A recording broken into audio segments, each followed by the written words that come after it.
Kayeng Kashri High Court jong kejala Meghalaya kala ai jing bet balala ban sedang biang ke jing ti motion ban shalan chikiwe pat ki jaka bat kiri ya kan ela pentip tu menteri rang ba ban rap kejala ba prastun tensong ha ka khat pra tere unai lar aja ar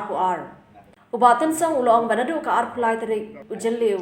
jong ka snam aja ar pho ka sarkar kala pensange no shwai ke jing shalan yo motion chari Bangladesh namar ka hukum ka balayo na yeng Kashri ban minta da ka hukum jong ka yeng Kashri lala ban sedang biang ya kan ke jing khai motion High Court badon burom jong kejala Meghalaya jong ikla ai ko dar ba kaba pi export ya umausun udon arjan uwei ni ong major but uwei ni ong minor tena kata kadau ladayat haka kerteng jong ke major katkum order na ka honorable High Court komba pila ban export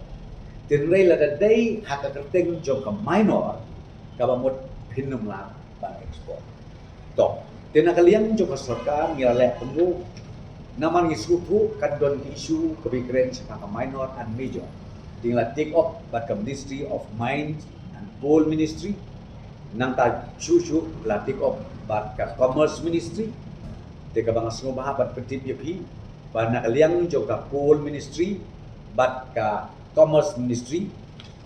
naga Commerce Ministry kadai ka bangiyo ya kanika clarification ka notification ka basay kada na Director General of Foreign Trade Ministry of Commerce and Industry Ministry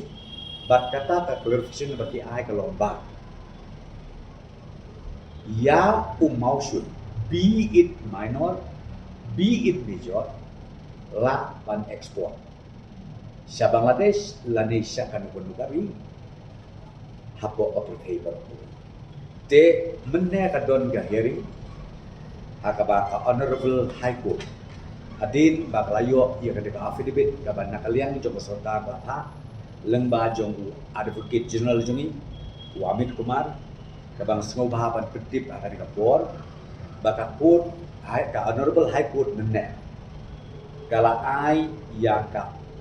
oral observation berkata ka oral observation kalau ba kanum kham menta ban export ya ulai stu la kadai u minor leni la kadai u major de namar nadu untuk benajun kumaho yapi ya kesalahan ban export se Bangladesh ubaya ka keteng minor ngiklen isu salan su like no tani major tenrei nasngo bahaban petip sepi ba menekasi haka hearing kabana kaliang jong ka honorable High Court ka ai ka long ka oral observation ka ai ka long ba ginum kham ya ka export katum ka to ba affidavit kabana kaliang ka Coal and Mine Ministries kala ai baku ya ka order ka ba niyo na ka Ministry of Commerce ka ba hapo Director General Jong ka Foreign Trade kata ka ba ban petip ba nang ne syakmat ya ka salam hakabay day bat limestone major minor